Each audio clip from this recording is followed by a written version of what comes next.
देश में नई सरकार का गठन हो गया है। बीते दो दौर में या दो कार्यकाल में जिस तरीके से एनडीए की सरकार रही है वैसी सूरत अब नहीं है।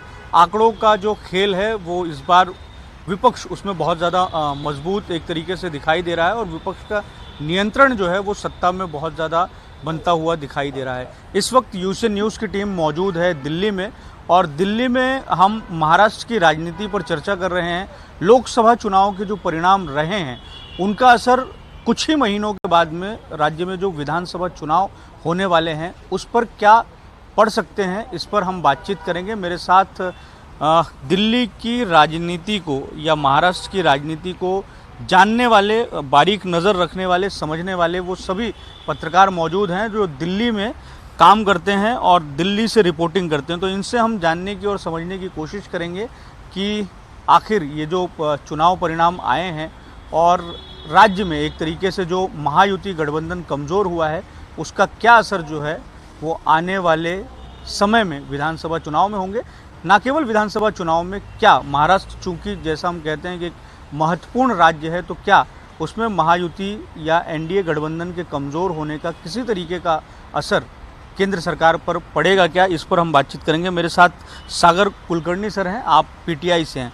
सर ये बताएं कि जो भूमिका मैंने बनाई है उसके माध्यम से आपका अध्ययन क्या कहता है, आपका एनालिसिस क्या कहता है? ये चुनाव के बाद डेफिनेटली महाराष्ट्र के असेंबली इलेक्शंस जो होंगे सितंबर अक्टूबर में, वहाँ थोड़ा डिफ़िकल्ट तो रहेगा महायुति के उम्मीदवारों के लिए। पर मुझे एक लगता है कि ये लोकसभा चुनाव में जो हार हुई है बीजेपी की और महायुति की, तो उसमें से थोड़ा सा एक जो गुस्सा है लोगों का वो एक निकल चुका है जी। तो पर हाँ, ज़रूर बीजेपी और महायुति को मेहनत तो करनी पड़ेगी थोड़ा सा पॉजिटिव रिज़ल्ट लाने के लिए। पर ये है कि अपोजिशन जो है कांग्रेस और महाविकास आघाड़ी जो है उनका परफॉर्मेंस वाकई अच्छा रहा है महाराष्ट्र में। और अगर बीजेपी को ये जीतना है या सरकार में बनाने के इसमें फिर से आना है, रेस में आना है, तो मेहनत तो ज़रूर करनी पड़ेगी। आपने एक बात कही कि गुस्सा जो है वो निकल गया है, तो ये गुस्सा कौन सा वाला गुस्सा था? क्या सरकार के प्रति एंटी इनकम्बेंसी थी या राज्य में जिस तरीके से जोड़ तोड़ की राजनीति हुई, किस बात का या किस तरह का रिफ्लेक्शन जो है इस चुनाव परिणाम में निकला? अलग अलग इश्यूज़ हमें देखने मिले थे इस चुनाव के दौरान। जैसे किसानों की समस्या थी, प्याज के भाव के बारे में, कुछ जगह पे कपास के भाव के ऊपर भी ये था, सोयाबीन का इशू रहा है। फिर मराठवाड़ा वगैरह एरिया में मराठा आंदोलन एक इशू रहा है।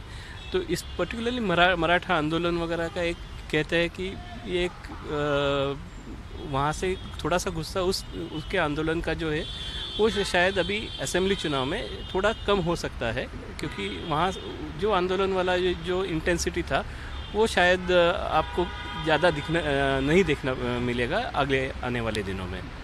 मैं सुरेश भूसारी सर हैं, आप सकाड़ के हैं और नागपुर के हैं।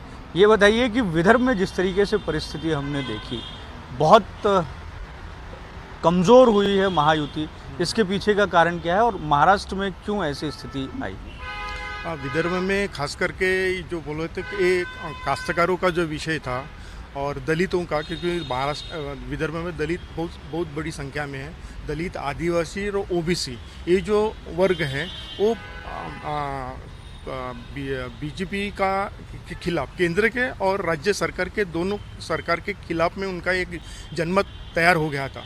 उसकी वजह से लगता है कि पिछले 10 साल में, 14 में और 19 में जिस तरह से महायुति को यश मिला था वैसा यहाँ पर नहीं मिला। सिर्फ एक ही जगह मिली, वैसे तो नागपुर की एक जगह मिली, वो भी अकोला की भी ट्रायंगल में निकल गई, नहीं तो वो भी हारती। यानी 9-1 होता और 8-2 हो गया। तो एक पूरा एक काश्तकारों का विरोध, एक आदिवासियों का विरोध और दलित और मुस्लिम का, नागपुर में, अकोला में भी मुस्लिम बड़ी संख्या में है, उसका एक नुकसान महायुति को झेलना पड़ा इस साल।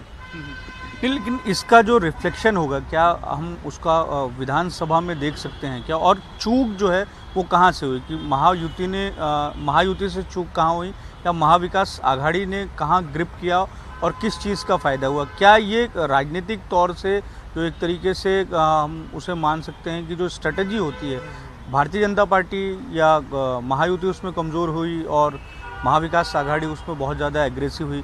ग्राउंड में क्या दिखाई दिया जब अभी 4 ही महीने रह गए विधानसभा चुनाव के लिए। इस 4 महीने में लोगों का मानस बदलना बहुत मुश्किल बात होती है।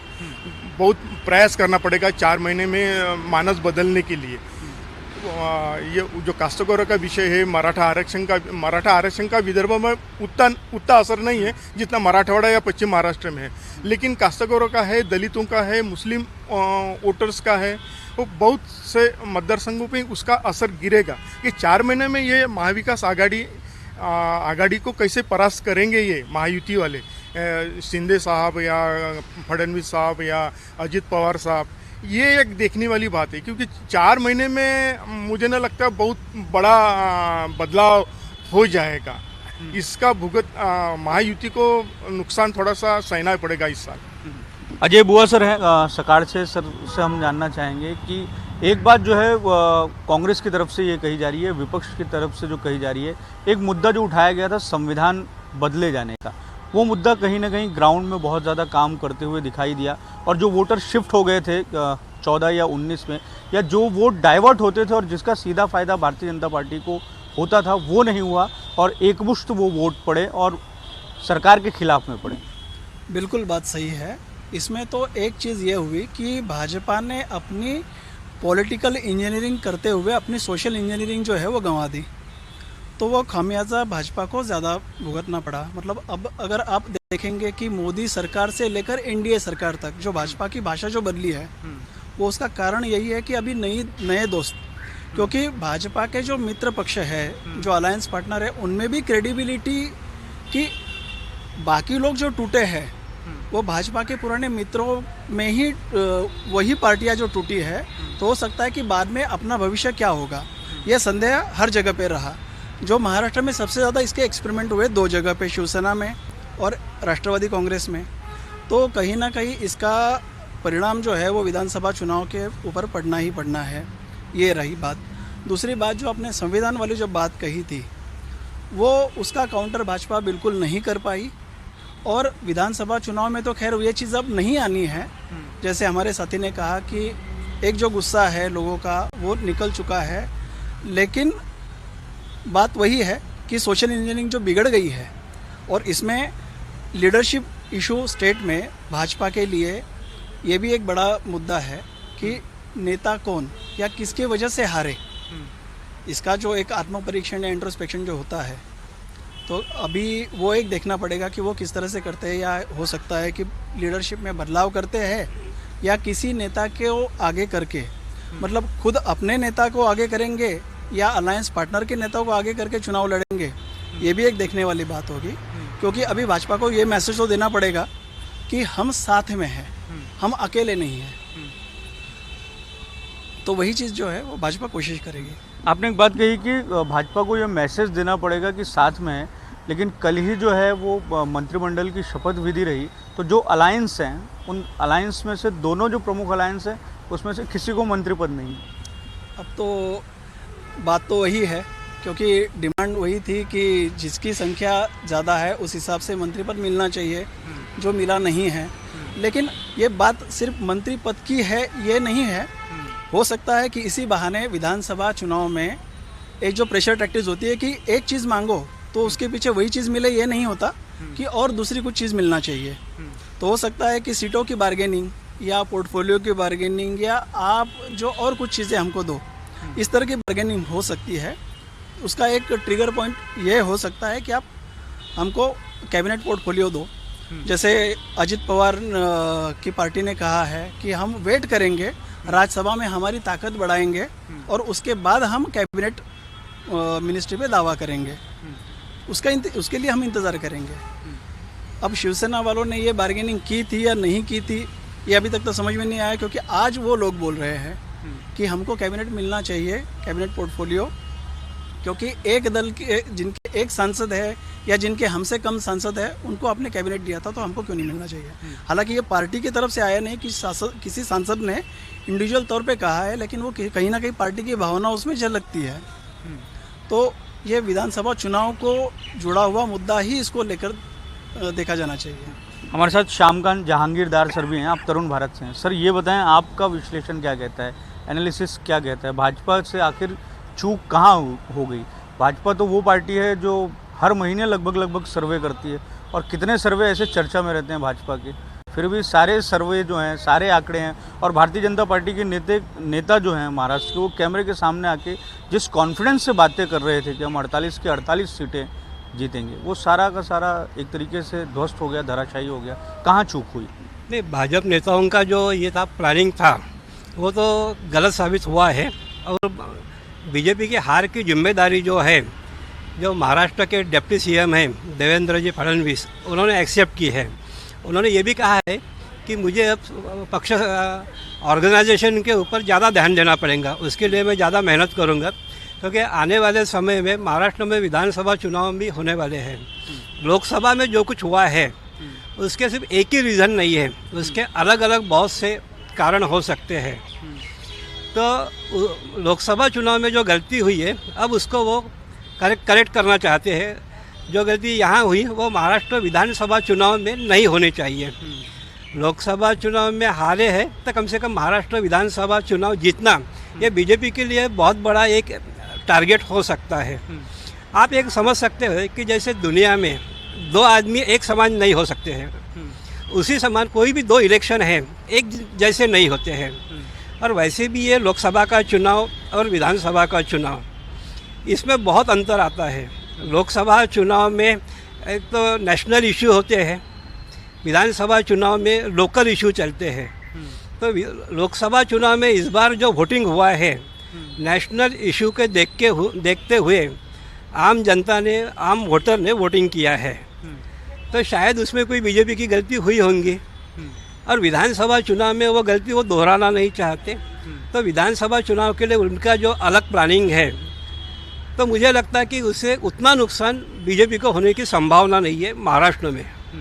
ये गलतियां आप बता रहे हैं कि ये गलतियां कौन सी है, क्योंकि हम विदर्भ की कई सीटों पर हम देखते हैं कि ऐन समय पर आप उम्मीदवारों को बदले जाने का फैसला लेते हैं। रामटेक के बगल वाली सीट, नागपुर के बगल वाली सीट रामटेक में जिस तरीके से हमने स्थिति देखी, यवतमाल की सीट में स्थिति देखी, ये दोनों ही सीटें जो है वो महायुति के पास थी, लेकिन ऐन समय पर जो भी सारी परिस्थितियाँ हुई उससे ये सीट हाथ से निकल गई। नहीं, चुनाव में क्या होता है कि जैसे ये चुनाव अकेले बीजेपी नहीं लड़ रही थी, बीजेपी के साथ उसके दो सहयोगी पार्टी भी थी। एक तो शिवसेना शिंदे गुट था, दूसरा राष्ट्रवादी कांग्रेस अजित पवार गुट था। अब तीनों मिलकर अगर चुनाव लड़ते हैं तो उनमें कोऑर्डिनेशन की बहुत बड़ी समस्या होती है। बड़े लेवल पे, स्टेट लेवल के लीडरशिप में या नेशनल लेवल के लीडरशिप में कोऑर्डिनेशन तो हो जाता है, लेकिन ग्राउंड लेवल पे या डिस्ट्रिक्ट लेवल पे या उससे भी नीचे जाके उतना कोऑर्डिनेशन नहीं हो पाता, क्योंकि नीचे पार्टी लेवल में लोगों के अंदरूनी जो पॉलिटिकल पार्टी है, उनके नेता, उनके अंदरूनी कोई मतभेद होते हैं, एक दूसरे से कोई अलग इश्यूज होते हैं, तो वो इतना कोऑर्डिनेशन से काम नहीं कर पाते, उतना इफेक्ट से उनका कोऑर्डिनेशन नहीं हो पाता है। आप जैसे बोलते कि रामटेक की सीट हो या और किसी और सीट हो, वहाँ रामटेक में तो शिवसेना शिंदे ग्रुप का कैंडिडेट था, तो उसके हारने का भी एक रीज़न हो सकता है कि जितना प्रॉपर कोऑर्डिनेशन वहाँ चाहिए था उतना कोऑर्डिनेशन वहाँ शायद नहीं हुआ। लेकिन उस सीट पे तो प्रधानमंत्री खुद सभा करने के लिए गए थे, और जो प्रतिद्वंदी उम्मीदवार थे उनकी एक तरीके से जो पहचान है या उन पर एक तरीके से जो छवि है उनकी, उसको रेखांकित किया था और अपने प्रत्याशी के लिए मत मांगा था। ये बात सही है कि वहाँ प्रधानमंत्री जी की वहाँ सभा हुई थी, लेकिन ये बात है कि प्रधानमंत्री जी की सभा होने के बाद भी जो एक्चुअल वोटिंग है उसमें कम से कम 15 दिन से 3 हफ्ते तक का समय था।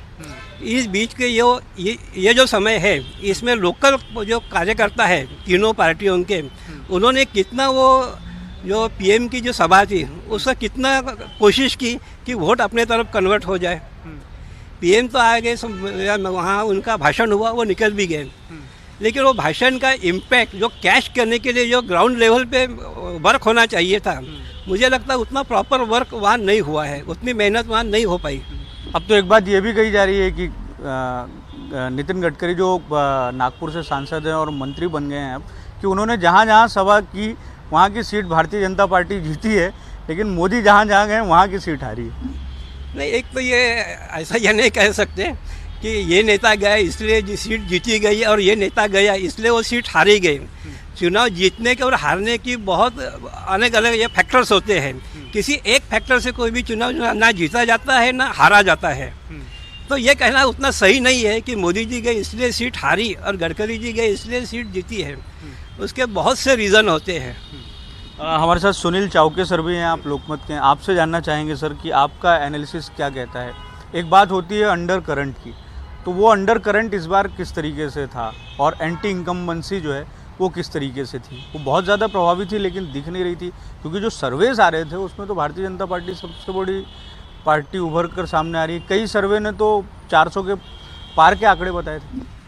ये ऐसा था कि महाराष्ट्र का जहाँ तक सवाल है कि 2 साल पहले जब सरकार गिराई थी 30 जून को, उसको अभी 2 साल होना बाकी है अभी, तो उसका जो अंडर करंट था, जिस तरह से उसके बाद में शिवसेना और राष्ट्रवादी कांग्रेस में फूट डालकर अपने जो सरकार बनाई, उसका एक गुस्सा और सहानुभूति जो उद्धव ठाकरे और शरद पवार के प्रति थी, उसका एक अंडर करंट तो स्ट्रांग था ही, वो दिख रहा था, लेकिन उसको नज़रअंदाज किया गया क्योंकि भारतीय जनता पक्ष पार्टी को ऐसा लग रहा था कि इससे कुछ फ़र्क नहीं पड़ेगा। हमारा जो मिशन 45 है, 45 सीटें 48 में से जीतेंगे हम, क्योंकि उसके पहले 2 बार वो 42 सीटें जीते थे 48 में से, तो उसका एक उनको एक ओवर कॉन्फिडेंस था और उन्होंने वो अंडर करंट नज़रअंदाज किया। उसके साथ में कई सारे मुद्दे थे, जैसा संविधान का मुद्दा था, किसानों का मुद्दा था, महंगाई का मुद्दा था, बेरोजगारी का मुद्दा था।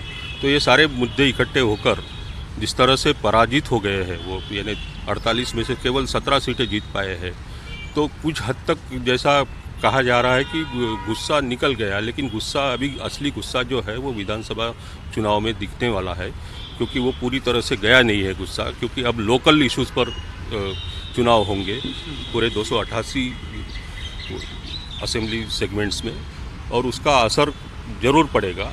और इस बार जो मोदी जी और अमित शाह जी और पूरी भारतीय जनता पार्टी की जो पूरी मशीनरी थी, वो अभी राष्ट्रीय स्तर पर जो काम करती है वो महाराष्ट्र में काम नहीं कर पाएगी। मोदी जी का असर बेअसर हो रहे हैं। मोदी जी महाराष्ट्र में ये साफ तौर पर दिखाई दे रहा है, तो उसका भी बहुत एक इम्पैक्ट होगा। और उसको कैसे ये दलित, आदिवासी, ओबीसी और मुस्लिम वोट्स ये जो छिटक गए हैं बीजेपी से, उसको कैसे फिर से वापस ला पाते हैं, ये एक बहुत बड़ी परीक्षा रहेगी। राजनीतिक प्रयोग जिस तरीके से महाराष्ट्र में भारतीय जनता पार्टी ने किए हैं उसमें असफलता मिली है, ये साफ तौर से दिखाई दिया है। आपसे सवाल ये है कि ओबीसी का जो वोट बैंक जो बीते कुछ वर्षों में भारतीय जनता पार्टी के साथ में आया था और अब जो चुनाव परिणाम आए हैं उससे ये स्पष्ट होता है कि वो छिटक गया है। इसका बड़ा खामियाजा न केवल लोकसभा के चुनाव में हुआ है, इसका असर भविष्य में विधानसभा के जो चुनाव होंगे उसमें भी देख सकते हैं। नहीं, इसमें अगर आप देखेंगे तो जो संविधान का मुद्दा है, संविधान तो बदलने का काम जो है वो केंद्र सरकार करती है, तो कुछ हद तक संविधान बदलने का जो मुद्दा है वो ठंडा हो जाएगा। उससे हो सकता है दलित, आदिवासी और ओबीसी वोट्स जो बीजेपी से दूर गए हैं वो आ सकते हैं वापस, लेकिन मराठा वर्सेस ओबीसी ये जो मुद्दा है इसका एक पोलराइजेशन होगा। ये चुनाव भी पोलराइजेशन हुआ था, इसमें तीसरा कोई पार्टी या कोई उम्मीदवार, एक 4-5 गिने चुने अगर ट्रायंगुलर जहाँ पर कॉन्टेस्ट हुई वो छोड़कर कहीं भी उसका असर नहीं हुआ था। लगभग 90% वोट इंडिया और महायुति और महाविकास आघाड़ी में बट गए थे।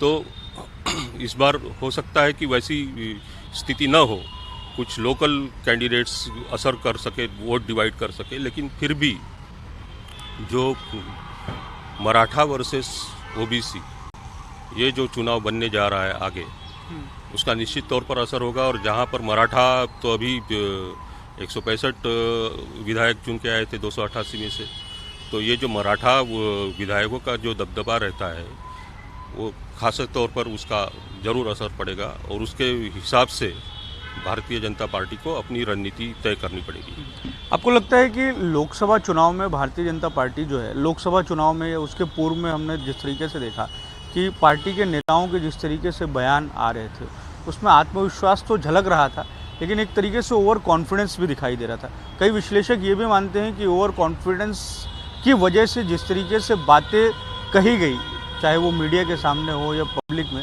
उसका विपरीत असर जो है वो भारतीय जनता पार्टी पर पड़ा।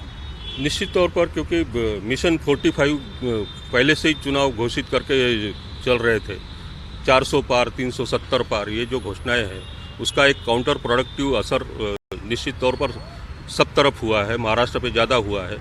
45 सीटें अगर जीत रही है, आप रोज़ अगर बोल रहे हो कि हम 45 सीटें जीतने जा रहे हैं, तो फिर जीत लीजिए, आपके अपने बल पर जीत लीजिए। हमारे को वोटिंग करने की ज़रूरत ही नहीं है या हमारे समर्थन की ज़रूरत नहीं है आपको।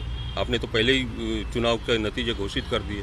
तो इस तरह का जो एक साइकोलॉजिकल इम्पैक्ट और जो ये है उसका असर हुआ है और वोटरों में एक तरह से भारतीय जनता पार्टी के बारे में एक फटीग आया था कि बहुत हो रहा है, जाति हो रही है। और वो over confident Bharatiya Janata party के सारे नेता हमेशा ही रहते हैं या वैसे दर्शाते हैं, भले ही उनको ज़मीनी वास्तव अगर भले भी जानते होंगे, उसके बावजूद वो ओवर कॉन्फिडेंस दर्शाते हैं। तो वो ओवर कॉन्फिडेंस कहीं ना कहीं उसका भी एक गुरूर है, वो टूट चुका है ये चुनाव में। एक सवाल ऐसा है कि विदर्भ में जो चुनाव परिणाम है उसके एनालिसिस को आप किस तरीके से देखते हैं, क्योंकि विदर्भ बड़ा महत्वपूर्ण रहता है और देवेंद्र फडणवीस जब मुख्यमंत्री बने तो उसमें बड़ा सपोर्ट जो है वो विदर्भ का रहा है और कांग्रेस का बहुत ज़्यादा फोकस विदर्भ की सीट पर था, या कांग्रेस ये मानती भी है कि उसकी शुरुआत जो होती है या एक तरीके से बदलाव की जो शुरुआत होती है वो विदर्भ से होती है। खुद मल्लिकार्जुन खड़गे जब नागपुर में गए थे तो उन्होंने यही बात कही थी कि विदर्भ कांग्रेस के लिहाज से कितना महत्वपूर्ण है। मतलब वैचारिक पृष्ठभूमि जो कांग्रेस की है उससे विदर्भ का जो परिस्थितियाँ हैं या जो वातावरण है वो बहुत मैच करता है। तो विदर्भ की जो समस्याएं हैं वहाँ पर किसान, दलित, आदिवासी, ओबीसी, ऐसे सारे जो कंपोनेंट्स है वोटर्स के, वो सारों ने इस बार बीजेपी के खिलाफ वोटिंग किया और वो दिख रहा था कि ये खिलाफ जा सकते हैं अलग अलग वजहों से, लेकिन फिर भी उसको नज़रअंदाज आ गया। और हमेशा ही विदर्भ जो है, इस बार जनता ने विदर्भ के अपने हाथ में चुनाव लिया और उसका असर जो हुआ कि 10 में से 7 सीटें महाविकास आघाड़ी को मिली और केवल गडकरी जी जो अपने बलबूते पर चुन के आए, बाकी 2 जगह तो ट्रायंगुलर में वो जीते हैं।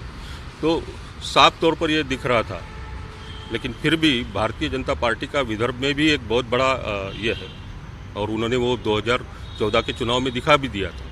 उसके बाद वो मेंटेन करना मुश्किल दिख रहा है भाजपा को और कहीं ना कहीं इसके ऊपर भी अब गौर करना पड़ेगा नेतृत्व को कि हम यहाँ कहाँ गलती कर बैठे हैं और उसको कैसे सुधारना है। हम सर अब चर्चा करेंगे। एक चर्चा तो हमने कर ली कि महायुति जो है उसकी तरफ से कौन कौन सी गलतियां हुई। अब हम बात कर लेंगे, एक एक सवाल ले लेंगे कि जो महाविकास आघाड़ी है उसके पक्ष में क्या बातें रही हैं। शरद पवार की भूमिका को आप किस तरीके से देखते हैं इस पूरे चुनाव में? शरद पवार जी ने काफ़ी मेहनत की महाविकास आघाड़ी को एकजुट रखने में, तो उनका रोल काफ़ी बड़ा है महाराष्ट्र में महाविकास आघाड़ी की जीत के लिए। तो ये बड़ा श्रेय पवार साहब को जाएगा। और कांग्रेस की भूमिका या नाना पटोले जो अध्यक्ष हैं उनकी भूमिका को आप किस तरीके से देखते हैं? मुझे ऐसा लगता है कि कांग्रेस जैसे बेनिफिट मिला है, ज़्यादा काम उद्धव ठाकरे और पवार साहब का रहा है और जो लोगों का बीजेपी के खिलाफ एक मूड बना हुआ था, तोड़फोड़ हुई, तोड़फोड़ की राजनीति जो राज्य में की गई उसका भी एक गुस्सा था। तो उसका सारा ज़्यादा तो मेहनत मेरे ख्याल से ठाकरे और पवार साहब की थी। कांग्रेस वैसे ही बेनिफिशियरी बन गया और सबसे ज़्यादा सीटें उनकी उभर निकल आई। भूसारी सर, आपसे सवाल ऐसा है कि विदर्भ में आप कांग्रेस की वापसी को किस तरीके से देखते हैं और शरद पवार की भूमिका या उद्धव ठाकरे की भूमिका या नाना पटोले की भूमिका को आप किस तरीके से देखते हैं? क्या फ़ायदे वाली बातें रही महाविकास आघाड़ी की? ये तो पहले से ही विदर्भ एक कांग्रेस का एक गढ़ रहा है पहले से, लेकिन पिछले 10 साल में वो पूरा ढह गया था। ये बात सही है कि कांग्रेस को इस बार जो सागर ने बोला है कि पवार साहब और ठाकरे, उद्धव ठाकरे, इनका बहुत लाभ हुआ है। वैसा कांग्रेस में पैन महाराष्ट्र ऐसा लीडरशिप नहीं है, लीडरशिप नहीं थी। कोई जिले के बाहर नाना पटोले, विजय वडेट्टीवार या बाला साहब थोरात, ये कोई महाराष्ट्र के नेता नहीं है। लेकिन कांग्रेस विदर्भ में एक संगठनात्मक है, कार्यकर्ता है, बूथ लेवल तक कांग्रेस के कार्यकर्ता है।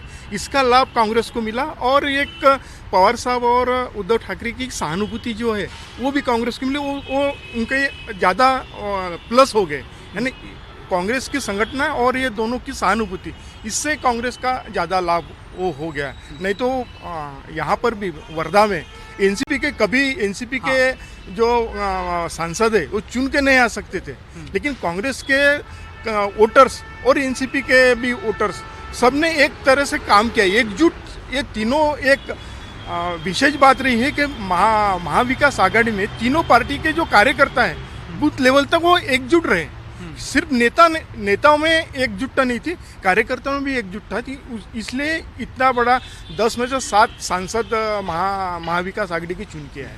आपने वर्धा का जिक्र किया, वर्धा की सीट का जिक्र मैं खासतौर से ये करना चाहता हूँ कि जब ये निर्णय लिया गया कि शरद पवार वर्धा की सीट पे चुनाव लड़ेंगे तो ये बड़ा आश्चर्यचकित करने वाला रहा। तो मतलब वो जिस तरीके से नेता हैं या उनकी जो प्लानिंग है, उन्होंने बहुत पहले भाप लिया था कि वर्धा में जीत सकता हूँ, क्योंकि वर्धा वैसा अमर काले जो चुन के आए वो कांग्रेस के हैं। हाँ। और अनिल देशमुख के रिलेटिव है वो। हाँ। और उनके तरफ से ही वो उम्मीदवारी उनको दे दी गई।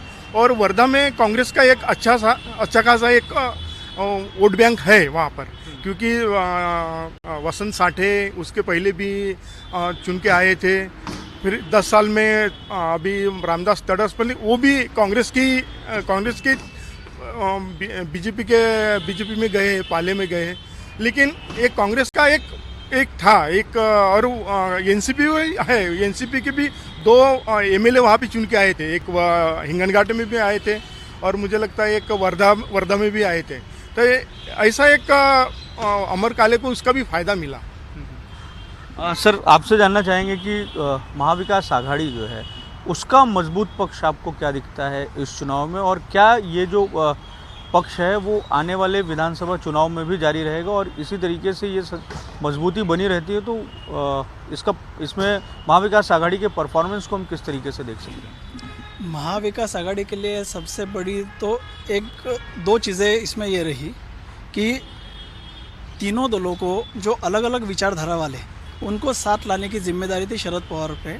उन्होंने तीनों दलों को, चूँकि एनसीपी राष्ट्रवादी कांग्रेस जो है वो तो पुरानी कांग्रेस की विचारधारा वाली ही पार्टी है, लेकिन शिवसेना की विचारधारा जो है वो कांग्रेस से बिल्कुल अलग थी। और जो पार्टी कांग्रेस कभी शिवसेना के साथ जाएगी नहीं ये कहने वाली, लेकिन उनको साथ में लाया। उन्होंने वो एक्सपेरिमेंट महाविकास आघाड़ी की सरकार बना के ही किया था, तो इसलिए वो चीज़ें उनको आसान रही। चुनाव को लड़ने में भी, कैंडिडेट को फाइनल करने में भी, जैसे हमारे पहले वाले साथी ने कहा कि इस चुनाव में सबसे कम नुकसान कांग्रेस का और सबसे ज़्यादा फ़ायदा कांग्रेस का ये हुआ है कि जिनको कुछ नहीं करते हुए भी उनको मिला है 13 जगह पे 13 सीटें उनको मिल गई है। उसमें कुछ हद तक राहुल गांधी की जो भारत जोड़ो यात्रा है, कुछ हद तक रूलिंग पार्टी का या भाजपा का एक अहम जो होता है उसका फ़ायदा मिला है। संविधान बदलाव वाला जैसे इशू है, और जो तोड़ी गई पार्टियां हैं उनकी वजह से मतदाताओं में जो सहानुभूति थी जो शरद पवार वाली पार्टी को मिली है, उद्धव ठाकरे वाली पार्टी को मिली। तो जहाँ पे ये दोनों पार्टियां नहीं थी, क्योंकि ज़्यादातर जगह पे कांग्रेस की फाइट जो थी वो सीधे सीधे भाजपा के साथ थी, वो इन दलों के साथ नहीं थी जो भाजपा के साथ थी। तो लोगों का जो वहाँ पे जो नाराज़गी थी, तो लोगों ने अपनी नाराज़गी जो है वो कांग्रेस को साथ जाके भाजपा के खिलाफ अपनी नाराज़गी दिखाई। अब रही बात ये इस चुनाव में, आने वाले चुनाव में इसका फ़र्क पड़ेगा नहीं पड़ेगा, तो इस चुनाव में तो एक तो सबक सिखा दिया है कि अभी फ़िलहाल महाराष्ट्र में पैन लीडर कोई नहीं है, पैन महाराष्ट्र कोई लीडरशिप नहीं है। जिन लोगों को लीडर बनाया जा रहा था उनकी भी लिमिटेशन आ गई है। उद्धव ठाकरे भी सहानुभूति है लेकिन करिश्मा उनका उतना ज़्यादा नहीं। शरद पवार कोऑर्डिनेट कर सकते हैं, साथ समन्वय कर सकते हैं, साथ में ला सकते हैं, लेकिन सीटें ज़्यादा आई है उनकी। जो उनकी पीक समय जब था, उनका बहुत ज़्यादा अच्छा समय था, तब भी इतनी सीटें उनकी नहीं आई थी जब अभी आई है। लेकिन फिर भी नेता है, बड़े नेता है, लेकिन पैन महाराष्ट्र प्रेजेंस नहीं है। भाजपा जो है वो सबसे ज़्यादा सीटें लड़ी, फिर भी कम सीटें जीती, और एकनाथ शिंदे जी की पार्टी जो है वो भी कम सीटें लड़ी। तो ये सबको सिखाने वाला जो चुनाव जो है वो वही कहीं ना कहीं विधानसभा के चुनाव में भी लगभग यही चीज़ देखने को मिल सकती है। अब और एक चीज़ ये है कि अगर देश में एक पार्टी की सत्ता के बजाय अलायंस पार्टी या अलायंस का दौर अगर चल रहा है, जो महाराष्ट्र में पहले से ही चला ही आ रहा था, तो महाराष्ट्र में भी यही देखने को मिलेगा कि किसी एक दल को ज़्यादा उस पर भरोसा करने के बजाय सबको थोड़ा थोड़ा दो, और एक दूसरे को जो चेक्स एंड बैलेंसेस पावर में जो होना चाहिए कि सबके ऊपर किसी ना किसी का कंट्रोल रहना चाहिए, उसी आधार पर ही विधानसभा के चुनाव के परिणाम या नतीजे आ सकते हैं, ऐसे लग रहा है जो अभी तक का दिखाई दे रहा है चित्र। लेकिन एक बात आपने आंकड़ों के कर दी, तो आंकड़े जो आए हैं 48 लोकसभा सीटों के, उसमें अगर हम देखें तो शिवसेना को बहुत ज़्यादा नुकसान होता हुआ दिखाई नहीं दे रहा है। चाहे वो संयुक्त शिवसेना के रूप में उसको देख लें या विभाजित शिवसेना के रूप में हम देख लें, ठाकरे सेना और शिंदे सेना लगभग उसी तरीके की सीटों की परिस्थिति में सबसे ज़्यादा नुकसान भारतीय जनता पार्टी को ही है। वो तो हुआ है, लेकिन शिवसेना का नुकसान जो आप कह रहे हैं वो शिवसेना ने किसी और दल के खिलाफ लड़के उनको फ़ायदा मिला ये नहीं हुआ है, तो वो एक दूसरे के खिलाफ ही लड़े हैं और वहीं पे उनको दोनों को फ़ायदा मिला है। तो मतलब एक दूसरे के साथ ही लड़ना और एक दूसरे के साथ लड़के एक दूसरे के खिलाफ विजय प्राप्त करके फ़ायदा हासिल करना, तो इसको फ़ायदा नहीं कहेंगे, इसको तो नुकसान ही कहेंगे, क्योंकि अब जो दरार पड़ गई है वो पड़ गई है। अब चाहे वो बात कितनी भी कही जाए कि जो नाराज़ है, जिनको पद नहीं मिला, वो बाद में और दूसरे दल में अपनी जगह खोजने की कोशिश करेंगे, वो कितना बात वो आगे बढ़ेगी, वो राजनीति है। राजनीति में तो कभी भी नए समीकरण बनते हैं, कभी भी नए समीकरण बिगड़ते हैं, तो ये चीज़ें जो है वो आने वाला चुनाव तय करेगा। जहांगीरदार सर, आपसे जानना चाहेंगे कि आप किस तरीके से इसको पूरा विश्लेषण करते हैं और आप क्या मानते हैं कि विपक्ष जो है उसकी क्या मजबूत पक्ष उसके रहे हैं, और शरद पवार की भूमिका या उद्धव ठाकरे की भूमिका, नाना पटोले की भूमिका, अलग अलग जो ये प्रमुख नेता हैं उनकी भूमिका को आप किस तरीके से देखते हैं? क्योंकि कांग्रेस का एक बड़ा चेहरा अशोक चौहान जो है वो ऐन समय में भारतीय जनता पार्टी में चले गए थे, अपनी पार्टी को छोड़ के, कांग्रेस को छोड़ के। ये बात सही है कि अशोक चौहान बीजेपी में आ गए कांग्रेस छोड़ के। वो कभी स्टेट के चीफ मिनिस्टर भी थे, लेकिन लोगों को उनका कांग्रेस छोड़ के बीजेपी में आना उतना पसंद नहीं आया। लोगों की उस पर जो ये थी नाराज़गी थी वो उन्होंने उनके कॉन्स्टिट्यूंसी में दिखाई दी है। वहाँ बीजेपी का कैंडिडेट हार गया है और कांग्रेस का कैंडिडेट वहाँ जीता है।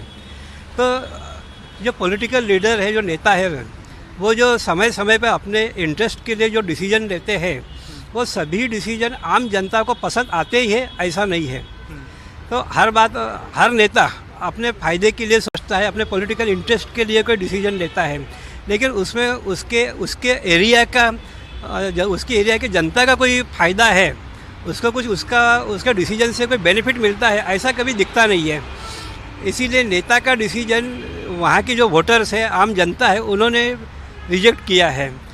ऐसे सिर्फ अशोक चौहान ने, ऐसे बहुत से नेता हैं कि जिन्होंने अपनी पार्टी छोड़ के किसी और पार्टी में चुनाव के पहले गए हैं। दूसरी बात यह है कि जैसे महाराष्ट्र में जो चुनाव हुए हैं उसमें शिवसेना के 2 ग्रुप थे, राष्ट्रवादी कांग्रेस के 2 ग्रुप थे, और तीसरी जो कांग्रेस और बीजेपी, या ऐसे 6 ओवरऑल पार्टी थी वहाँ।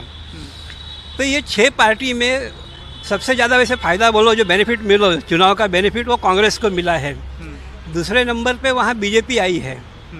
बीजेपी और साथ साथ उनके ये भी है, शिवसेना शिंदे ग्रुप भी है, दोनों के 9 MPs आए हैं। लेकिन नुकसान जो हुआ है वो वहाँ अजित पवार ग्रुप का हुआ है। एनसीपी अजित पवार ग्रुप जो है उनको लोगों ने ये डिनाई किया है। ये लोग बोलते थे कि इस चुनाव में असली नकली का फैसला होने वाला है। शिवसेना कौन सी असली रहने वाली है, एनसीपी कौन सी असली रहने वाली है। तो लोगों का अगर जो वोटिंग है, लोगों का जो डिसीजन है, अगर वो माने तो उन्होंने शिवसेना उद्धव ठाकरे को अपना ये दिया है, उनके फेवर में अपना डिसीजन दिया है। इसका मतलब ये नहीं कि शिंदे ग्रुप को पूरी तरह से उन्होंने नकारा है।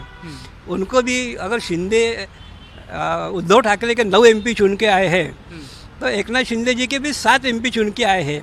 लेकिन इसमें ये अगर आप टोटल ये फिगर के इससे देखें तो उद्धव ठाकरे जी के 2 MP ज़्यादा है। यही बात एनसीपी शरद पवार ग्रुप और एनसीपी अजित पवार ग्रुप में भी हुई है।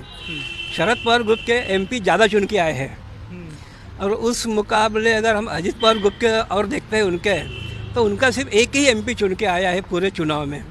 हालांकि उन्होंने सीटें भी 4 ही लड़ी थी, 4 में से उनका एक MP चुन के आया है। तो शरद पवार जी ने 10 सीटें लड़ी थी महाराष्ट्र में और उनके 4 या 5 सीटें चुन के आए हैं, 5। तो मुझे लगता है कि आम जनता ने इस चुनाव को जो पार्टियों को जो एक ये देना था, एक मैसेज देना था, वो अपने वोटिंग से दिया है।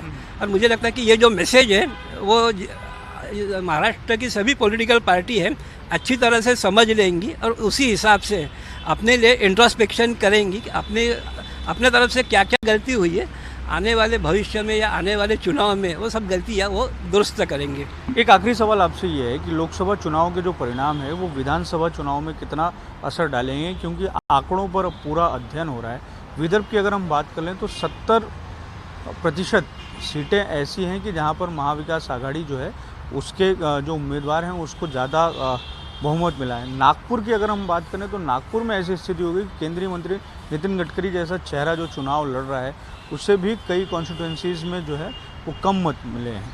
तो ये स्थिति विधानसभा में किस तरीके से रिफ्लेक्ट होगी? अगर यही स्थिति रही तो फिर तो बड़ा मुश्किल हो जाएगा हमारे लिए। आपको पहले भी बोला है कि लोकसभा का चुनाव अलग होता है, विधानसभा का चुनाव अलग होता है। इसके लिए मैं आपको एक सीधा सा एग्जाम्पल देता हूँ। अगर हम दिल्ली की ओर देखते हैं तो दिल्ली में लोकसभा की 7 सीटें हैं। अब पिछले तीनों चुनाव में दिल्ली की 7 में से 7 सीटें बीजेपी जीती है। लेकिन इसके अगेंस्ट हम देखते हैं कि विधानसभा चुनाव में बीजेपी की यहाँ दिल्ली में हार होती है। तो इसका मतलब ही साफ है, लोकसभा चुनाव में किसी और को मैंडेट देते हैं, विधानसभा चुनाव में किसी और के लिए सोचते हैं। तो इसीलिए लोकसभा का चुनाव अलग इशू पे होता है, विधानसभा का चुनाव अलग इशू पे होता है। इसीलिए लोकसभा चुनाव में जो कुछ महाराष्ट्र का रिजल्ट आया है वैसे का वैसा विधानसभा चुनाव में आएगा ऐसा मुझे बिल्कुल लगता नहीं है। महाराष्ट्र के परिप्रेक्ष्य में बात इसलिए हो रही क्योंकि कुछ ही महीनों के बाद में जो है वो चुनाव होने वाले हैं। इसीलिए मैं बोल रहा हूँ। मैं पहले भी आपको बोला कि दिल्ली का एग्जाम्पल मैंने दिया। दिल्ली में भी हर बार यही होता है। दिल्ली में लोकसभा चुनाव के 6 महीने बाद ही असेंबली चुनाव आते हैं। तो 6 महीने में जो डिसीजन है वोटर चेंज करते हैं दिल्ली के वोटर। लोकसभा चुनाव में अगर वो मोदी जी के नाम पे वोट देते हैं तो विधानसभा चुनाव में अरविंद केजरीवाल के नाम पर वोट करते हैं। लोकसभा चुनाव में 7 की 7 सीटें बीजेपी जीतती है तो असेंबली चुनाव में अरविंद केजरीवाल की आप पार्टी मेजॉरिटी देती है। तो इसका ये नहीं है कि यानी दोनों इसमें चुनाव में अलग अलग उनका वोटिंग होता है, देखने का तरीका, वोटिंग करने का तरीका अलग होता है, उसके क्राइटेरिया अलग होते हैं। जनता बहुत समझदार होती है। हाँ, सर बहुत बहुत धन्यवाद। तो ये हम इस समय यूशन न्यूज़ की टीम जो है वो नई दिल्ली में मौजूद है और हम ये समझने की कोशिश कर रहे थे कि आखिर जो लोकसभा के जो चुनाव परिणाम आए हैं उसका क्या असर जो है वो होगा, न केवल राष्ट्रीय स्तर पर बल्कि महाराष्ट्र की राजनीति में क्या कुछ स्थितियां बन सकती हैं और ख़ास तौर से विदर्भ में क्या कुछ स्थितियां बन सकती हैं। तो जो बातचीत हुई है ये वो पत्रकार हैं जो महाराष्ट्र के हैं, नागपुर के हैं, जो दिल्ली में अलग अलग अखबारों के साथ में कामकाज करते हैं और लंबे समय से जो है वो राजनीति को देख रहे हैं। तो सबका लगभग मानना ये है कि आने वाले समय में जो विधानसभा के चुनाव होंगे हालांकि विधानसभा के चुनाव और लोकसभा के चुनाव अलग अलग होते हैं, उनके मुद्दे अलग अलग होते हैं, लेकिन इसका असर कहीं ना कहीं कुछ ही महीनों के बाद जो राज्य में विधानसभा के चुनाव होने वाले हैं उसमें पड़ सकते हैं। कैमरामैन जितेंद्र खापरे के साथ दिव्येश द्विवेदी, यूएसएन न्यूज़, दिल्ली।